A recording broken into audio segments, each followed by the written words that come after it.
The air is crisp, the leaves are turning, and all you want to do is curl up with a blanket and a good book. Fall is the season for comfort reads, whether that means revisiting a classic or discovering something new that feels like a warm cup of tea. That's right. So in today's episode of Library-ish, we're sharing our top picks for cozy fall reads, from timeless literary and genre classics to modern favorites that give you those same autumn vibes with a fresh twist. And you know, we like a twist. We do. So grab your sweater, settle into your coziest chair, and join us for a fall reading adventure. Oh, it'll be so much fun. I love reading in fall. Let's go.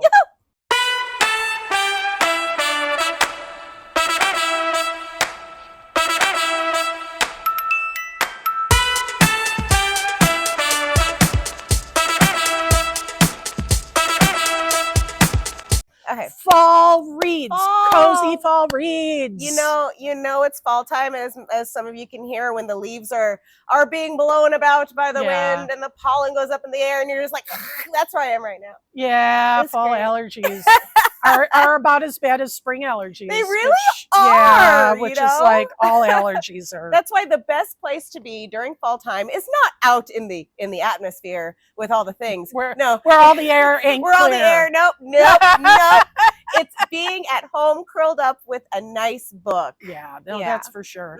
So we're going to talk about some of our favorites, as well as some new books that are upcoming and hot fall reads. There's a lot of good stuff coming up. And maybe through the discussion, you can find some stuff you're interested in reading for yourself. So like, you want to go back and forth with a little like one-to-one? If you want to. Sure, we could do that. Why don't you go ahead and start? Then I guess I will. Yeah, you're like, okay. When fall comes around, usually I'm one of those people where I'm like, I want something cozy. I want something cozy, or I want something witchy. I never ever reach for something scary, because there's a lot of really good scary authors like there. I know Joe Hill has a book that's really popular right now, King Sorrow, and that's Dark Academy. And that's Dark Academia? Thank you. That's Dark Academia. And it has a lot of occult, and it's got dragons, and you think I'd be all down for it, all over the dragons, right? But I've tried Joe Hill's books, and they're too scary for me. Really? Oh my gosh, that's a great recommendation. He's really scary. His dad is Stephen King, for goodness sakes. Oh, that's who he is. Okay. Yeah. Oh yeah. If you grow up with Stephen King as your dad, you really. Yeah, I would imagine. That would lead to some trauma that you would lend to some very fascinating art. I really feel that nepotism thing right there, that's well deserved. Yeah, it goes beyond. Right. It goes beyond. I read, 200 pages of Nosferatu, which is a vampire one for this, but it's a different take on vampires and things like that. And I was so scared, I couldn't. I DNF'd it at 200 pages. I was like, and we're done. I didn't even put it in the freezer like Joey does The Shining. I didn't even go up and no. I was just like, and we're done. And let's light this fire. Yeah, exactly. But no, we don't actually burn books. Never do that. No. Now that it's getting to October and it's close to banned book time. Yes. I like cozy things, and I'll go for witchy cozy things. Like The X-Hex by Erin Sterling. It's based in the fall, and it's at a college at the East Coast, where all the Ivy League colleges are. Cool. And it's a very cozy romance that has witches in it. Yeah. And there's cozy fantasies like Legends and Lattes, that one is one of the most popular ones on Libby that we've got. Yeah. It's a lot of fun, and it's about, an orc who lays down her sword and opens a coffee shop. And it's all the fun stuff. That's hilarious. But I like the cozy stuff when it comes to fall. I like what I'm reading to reflect what I'm seeing outside. Yeah, and that's a lot of fun. That makes sense, very much so. But yeah, what do you like? Well, I'm kind of talk, because I tend to like a lot of older books, especially because so much of what I read is nonfiction, and nonfiction is great all year long, but sometimes in the fall you want something a little bit more imaginative, right? So one of my favorite books, I've mentioned it on the podcast before, is A Wrinkle in Time. And I think it's a really great book for kids and adults to read. It's one of those reads that will adapt. It hits you different as you age. The different things stick out, and different things you relate to them in different ways. And that's basically just about a young girl's journey to rescue her father from some extra dimension. And she comes with her brothers, and then it's just a great fantasy story. So a book that is very like A Wrinkle in Time, but is a modern read, is Babel by R.F. Kuang. And that's from 2022 was when it was published. And basically in Babel, there's this character named Robin Swift, and she's brought from Canton, Ohio to Oxford. And she goes there to study translation. And of course, anyone that works with books knows that language has its own powers. Books are very powerful things. And that's basically what this book is about, is the power of words and how this particular person deals with that at Oxford University when they're really from Canton, Ohio, which is a bit of a...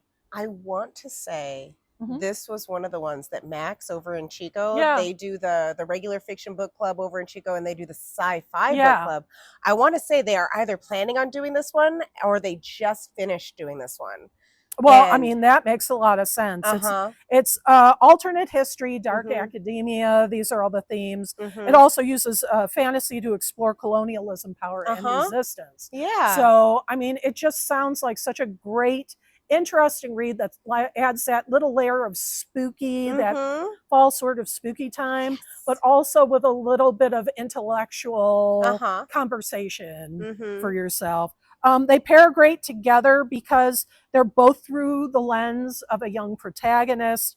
And whether it's cosmic evil or imperial power, darkness can be systemic. And both of those books explore that concept in a really fascinating and engaging way. So that's I love Dark Academy. I can't even pronounce it. I can never pronounce it. Say it again for me, please. Dark Academia. My brain's like Academia. And I'm like, no, it's not. Well, yes, but no. I do. I love those settings though. Like, who is it? Bardago. She does one called The Ninth. Oh gosh, I can't remember the rest of the title. It's one of her first adult books, and it's set in that dark academy setting, where everything's a little witchy, everything's a little magical, and I love those during this type of year. I also love that home decor vibe. Dark Academia. It's a cool, Dark Academia. I'm gonna call it Academia. I'm so sorry. That's fine. That's fine. But no, it's become like a whole decorating genre. So when you're on TikTok, you can look and find Dark Academia decorated. By the end of this podcast, you're going to be saying Academia. I know. Academia. Academia. Yeah. How badly can we butcher this word? Oh, challenge accepted. All right, what you got next on the docket? Okay. So, like I said before, I like cozy reads, but I also like vampires, werewolves, witches. I said before, 'tis the season, right? Right. And so, one of them that I think is either coming out or was just recently released. Oh, it's coming out October 7th. Is Mate by Ali Hazelwood. Okay, that is the sequel to Bride by Ali Hazelwood. And Ali Hazelwood, if you're familiar with the romance genre, you know this author. She has written so many things that are, and her books are usually really smutty. So prepare yourself. Now here at Paradise, we have the Velvet Bookmark, which is, we're so excited about that. It's they just finished their first meeting, and they meet at the cafe across the street, and it's a lot of fun. And they just finished with Fourth Ring. What they're doing now for this fall season is they're reading Bride. Which is, it's vampires and it's romance and it's werewolves and it's very, very dark and romantic, which, like I said, that's the kind of book. And Mate, that's coming out in October, that's the sequel to Bride. And if you're around Paradise, you want to join this little book club, we still have 2 copies left. Yeah. Michelle has literally 2 left. That's so good. I love it. I love it when people come and they come to our book clubs and we talk about books. And this one, if you watched our last podcast, you know that when they came to the mystery book club, nobody liked the book. Everybody hated that book, and that's great. That's great too. This one, the majority of them loved it. The majority of them like really, really loved. And it's dragons. Fourth Wing is all dragons. More dragons. All dragons. There was that period where everything was vampires, and now everything is dragons. Oh, hush you. How dare you compare my dragons with Twilight, which, oh, by the way, we are having a Twilight party at Chico. That is true. In our Chico branch, there's going to be a big old Twilight party this month. Which is going to be a lot of fun. You know what? For people like me who fell in love with it 20 years ago, because it's its 20th anniversary. That's what the party's for. Yeah, exactly. With all the Cullens and the sparkly vampires, it's going to be nostalgic for us, Very where much it's just like, we're going to party with all the vampires. But yes, now to get back to your point, yes, now it is dragons. Yes. Very much so. Uh-huh. All right. Well, my oldie but goodie is The Mystery of Roger Ackroyd. Y'all know I love me Agatha Christie. And this particular book was one of Agatha Christie's most famous books. It was an early Hercule Poirot mystery. And it has one of the most famous twists in the genre. It basically set the standard for the twist ending. So, I mean, highly recommended, really great read, lots of fun. It's been made into a TV movie, like it's been done a million times. Right. David Suchet so, I mean, it's a good time. You know what? Speaking of Agatha Christie, isn't the Durham Book Club, Mixture, etc., they're doing an Agatha Christie book, isn't it? Murder on the Orient Express. Yes, that's and that's actually a great one because Agatha Christie's books, they're not sequential. I mean, you can pick one up at any time. You can, if you want to, if you're super OCD like a lot of us are, and you have to start with number 1 and end with number 85 or whatever, you can. But you don't have to. It's not necessary. No, with romance novels. Like romance novels, a lot of them you could just pick anyone in that thing and you'll see Easter eggs from the other books, but it won't be necessary. They're starting with Murder on the Orient Express, which is, I think, one of her most popular ones. That's the one that's been made into a movie a couple of times. Don't watch the movie. But I mean, read the book though. If you're eager to get together with a few people that are also reading Agatha Christie, because she's amazing. She's mysterious in herself. That time that she disappeared. She's so readable. That's what I like about her. She's just so readable, and you never read it, because that's the thing that I can't stand, is when you read a book and you go, but that thing didn't make sense. When plot points don't make sense, or they try to just tie something up, or they don't leave, there is no reasonable reason for you to understand why the ending happened. Like they've left bits and pieces out. Yeah. It's so frustrating to me. Christie never does any of that stuff. Like it's very on the page. That is frustrating. And a piece of that also frustrating is when they, at the very beginning, when they have this little branch that sounds like they're going to at some point in time build from it. Yeah. And then they just kind of let it die. Oh. And then you're like, but I wasted time learning about that. But we talked about why. Yeah. There are red herrings that are meant to distract you as they would. Well, it is, but it isn't. Because a red herring should be a line of inquiry that's made to distract you, but is legitimate. So that when you realize what the whole thing is, you realize why you got distracted. Like it should be legitimate. But sometimes they'll just add a thread in because they want to throw you off the track, but it's not really meant to be a real distraction. It's just meant to distract you as the reader, not what the characters that are investigating whatever mystery might happen, not something they might really get distracted by. And I know that's perhaps a semantic difference, but this is why I get so frustrated when I'm reading things and they don't make sense. This is why I stick to nonfiction a lot. Yeah, that's okay. But the new book that is sort of something you can pick up if you're not interested in reading an old book or you're not interested in classics is The Thursday Murder Club. And it is written by Richard Osman. And it's basically about 4 retirees in a peaceful English community. And they meet and they on the weekly basis, and they study these cold cases, and they, put their brains together and try to figure out what's going on. But then, like, they're confronted with an actual murder, and they decide to apply their skills. I love the Thursday Murder Club. I've read the whole series. I absolutely love it. Netflix just released a movie starring Pierce Brosnan and a bunch of heavy hitters. Yeah, it's a great cast. The ending is different from the book. So don't watch the movie and think that you're getting the book, because you're not. They've changed it. So do both. Yeah, do both. Do the book first. Yeah. But always do the book. Oh yeah, 100%. But it's delightful. There's a scene it makes me laugh.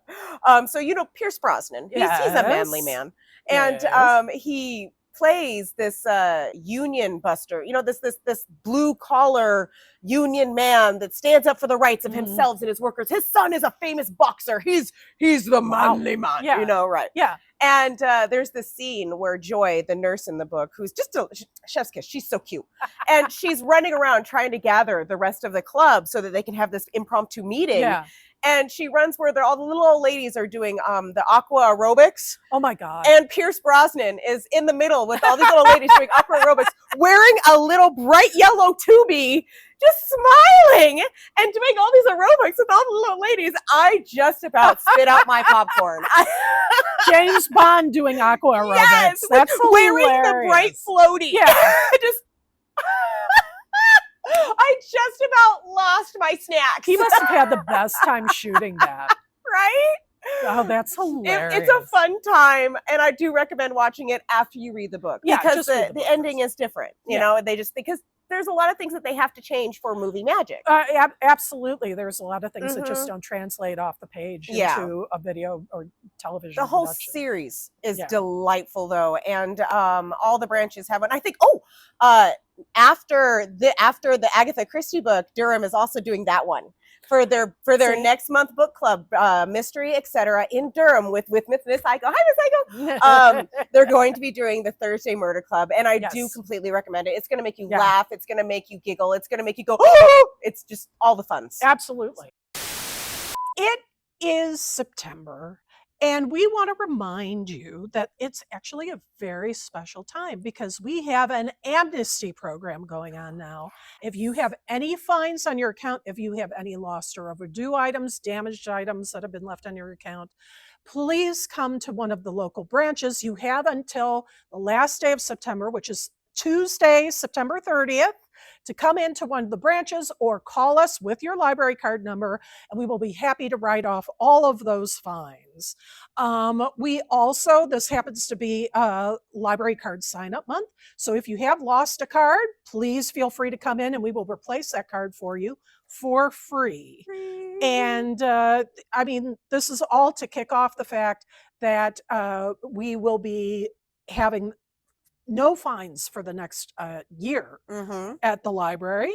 We'll be completely fine free. There are some caveats with that in terms of lost items. More information will be available on our website, and that will continue on until next year. We're really happy that the Board of Supervisors here in Butte County approved that initiative. We're very grateful. And so we hope that you'll be able to come to the library and come back to the library. But you have until Tuesday of next week to come and get your fines removed from your account. So come and take advantage of that amnesty. After that, we can't forgive anything, unfortunately. Yeah, it's just for the month of September. You know what's really funny? When we first started doing this, because we've been doing this the whole month of September. Yes, it's been so great. It has. I think we've forgiven like $30,000 altogether. So far. Yeah. People come up to me and they're like, but why? But why you do these things? But why? You know? And they're very curious about it. And see, here's the thing. When people owe the library money, especially for books that you're just like, I don't, my kid brought that book home. They read it, the dog ate it. I can't afford to replace it, blah, blah, blah, blah. And then everything kind of adds up, and then you just don't want to come back to the library because you owe this money. And it happens so fast, especially if you have a family. It does. You have 3 kids, they each check out 2 books, you check out a couple of books, and then you're a couple of days late. That's we don't charge a lot for fines. That's still all adds up. Do you want to hear an embarrassing story? Sure, always. Yeah, right? When I first got this job, I was a baby library employee. When I first got this job, I worked at the Oroville branch and I checked out, I remember this so clearly, Dial A for Aunties, which is an adorable cozy mystery. It's just so much fun. And I took it home and I had a new puppy at home. And my kids were all at school and I'm like, I has time for me to read.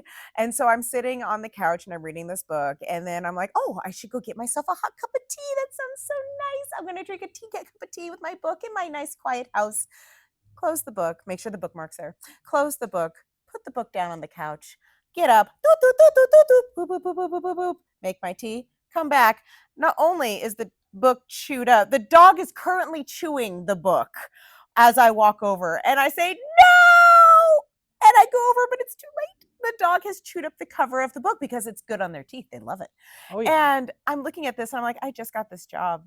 And now I have to be the person, I have to be that guy that goes in with the damaged book and says, I need to replace it's embarrassing. And I did. I had to be that guy that went in there and I was like, Crystal, my dog ate my book. I need to replace it. And she was so sweet. And she's like, it happens. It happens to everybody. But when you work at the library, yeah, it feels like something that shouldn't happen to you, right? But it does. It does. That's right. Yeah. But all of September, we're forgiving them because we want you back. We want you back in the library. We don't want you to be scared of us. We're not like, getting together with our librarian mob with pitchforks and torches aflame, going down the street saying, pay our fees, no. And know that whenever, once fees resume again, and that'll be, we don't have to worry about that for a year. We're not going to have fines. But we often say that the library is a judgment-free zone. And we're not thinking, oh, their book was late.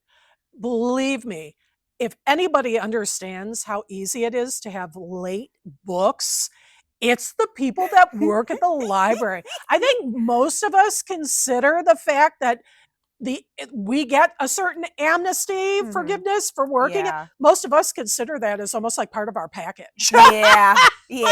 Because all of us understand that sometimes it's just, you can't make it. You can't get there. You plan to, and the item doesn't make it to your car, or the item makes it to your car and it's under the seat, or a million things can happen. And we always understand, which is why, if you have fines on your account and you've been resisting coming for amnesty because you think you're going to get judged, don't do that. Come in. We are so excited. This month has been so wonderful and so exciting to be able to write off these fines. I love writing off fees. We're so happy. There's almost a week left. Just Tuesday the 30th is going to be that last day, but please come in. I scared a guy, I'm 100% serious, authentic. He came in and he was so ashamed. And he's like, I've got fees on my account. And I reached over and I snagged his card. I'm like, yes! And he just looks at me. I'm like, because I get to forgive them. I get to write them off. He's like, well, what do I have to do? I'm like, absolutely nothing. You get to stand right there. Stand there and look pretty. It's fine. And I just, yeah, I scared him. Yeah, that's okay. It's okay. It's okay. But yeah, only until Tuesday.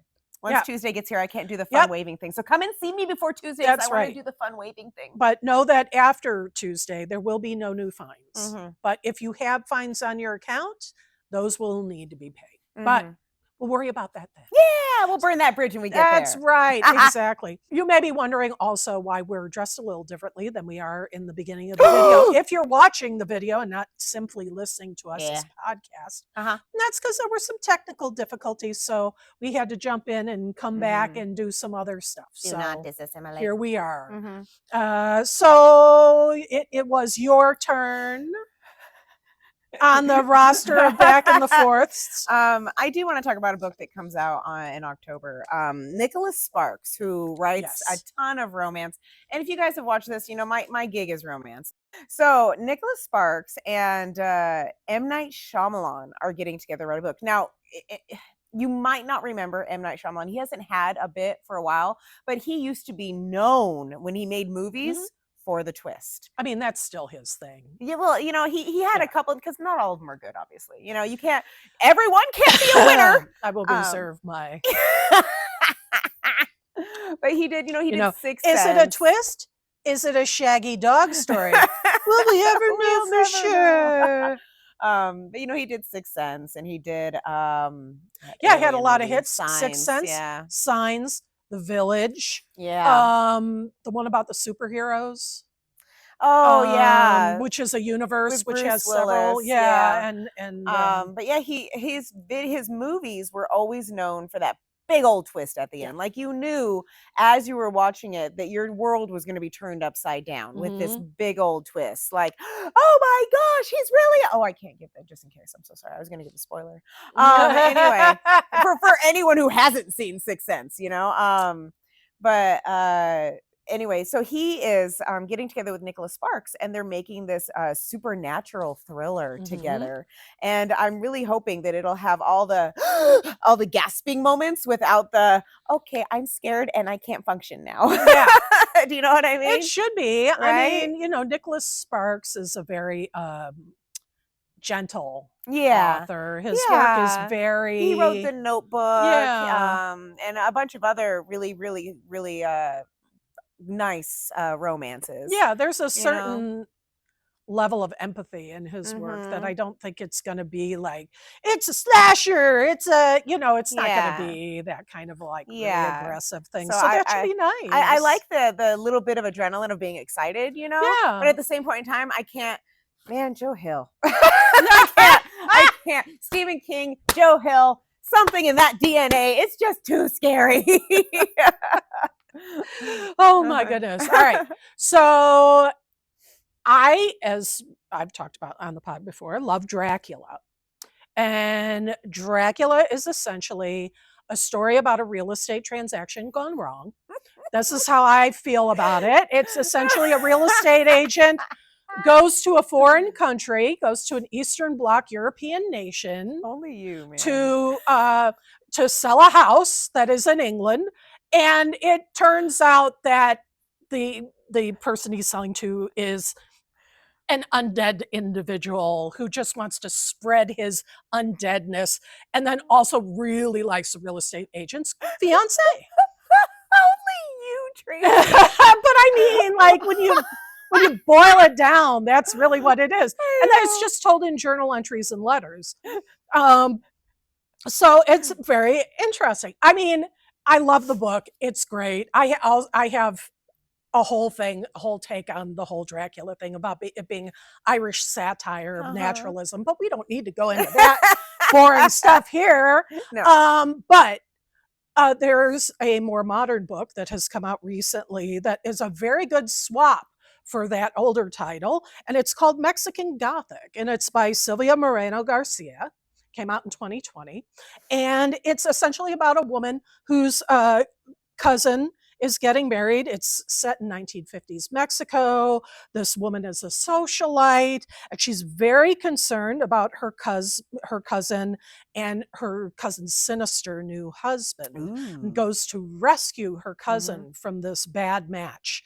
And mayhem ensues, and it's a very modern Gothic atmosphere title that is full of crumbling estates and themes of corruption and predation, and as is traditional in the Gothic genre, you have a fierce feminist heroine. So, I mean, which you also have in Dracula, but you definitely have it in Mexican Gothic. And it's just such a great story. And, it's I definitely a good swap if you're looking for something more modern. Yeah, I heard that one was real creepy. I'm reading a book right now, like authentically. Right now. That's very dark, and I'm having so much fun with it. And it's called Arcana Academy. And I know it was one of my fairy loots, the special edition ones. They have all the edges are sprayed and everything's very pretty. I love an ornate book. They come in the mail, and I'm like, yeah. But, no, it's a lot of fun, and it's about, they have this magic system where they use tarot cards, and each tarot card does a different trick. you know, and when you make these tarot cards, you know, you hold up one and when you brandish it, it does, you know, does stuff. Ta-da! And it's this dark academy setting. And I was just thinking how, you know, there's a lot of books this time of year that are it's really popular to have that dark, spooky well, almost academy. every story that we've covered in this Mm-hmm. episode has a level of dark academia Mm-hmm.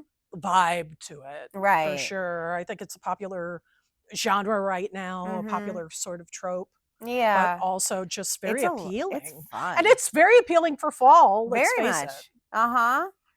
So, my last one, Uh-huh. one of my all-time favorite books, again, I keep like these callbacks. Ray Bradbury, genius, love the author. Something Wicked This Way Comes is one of the most spooky books that you can possibly read. Uh-huh. It's about two young boys in small town Illinois, Mm-hmm. and they find a traveling carnival led by a sinister Mr. Dark.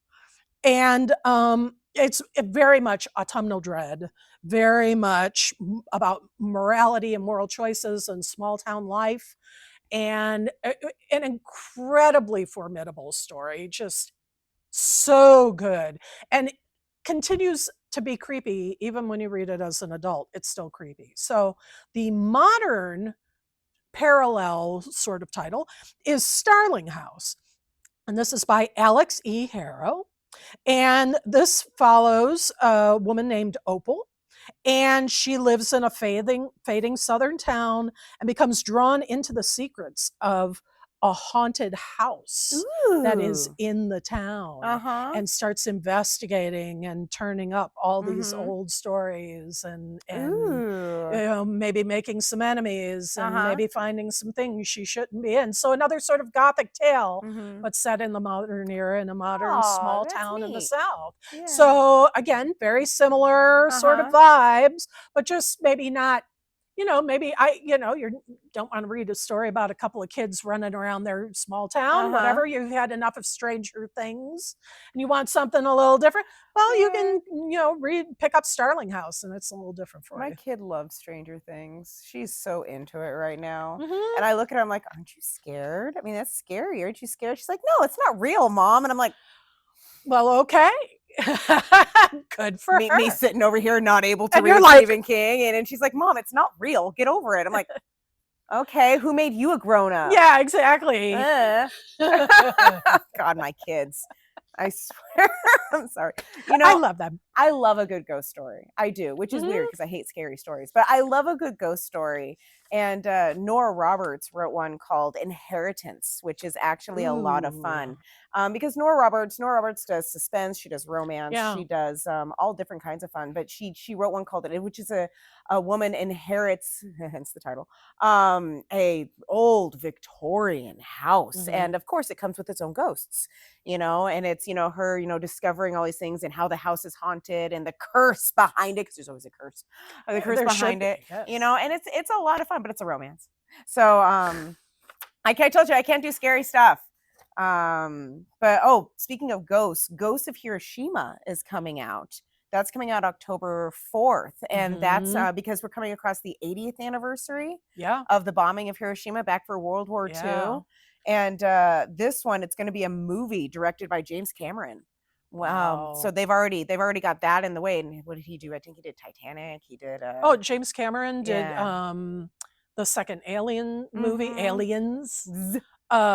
Titanic, he did Terminator, he did I mean an auteur, like an amazing director. Yeah, but for this particular book, I'm gonna mispronounce this, Pellegrino dives deep into research, speaking to survivors and primary sources to shed light on that day, that one day that, you know, when they bombed Hiroshima, that changed humanity. There's a program coming up in Oroville and in Chico where, you know, because back in World War II, the United States had Japanese internment camps where Japanese citizens were gathered up and placed in these camps. Well, Chico and Oroville in November, Chico's going to be November 1st and Oroville's going to be November 15th. A man that survived that, he's over 100 years old. His name is Mr. Tanimoto. He's going to come and speak and he's going to talk about his time. It's in going the to be. camps. It's such a powerful program. It's going to be such a powerful. It's going to be really good if you have the time. Stop by for this. It's going to be in Chico and Oroville, 2 different dates. But yeah, if you can, because he's over 100 years old. And keep your eye on our calendar. There will be more information, and our website. There will be more information about that as the date approaches. Yeah, it's going to be definitely amazing. Something to not miss. For sure.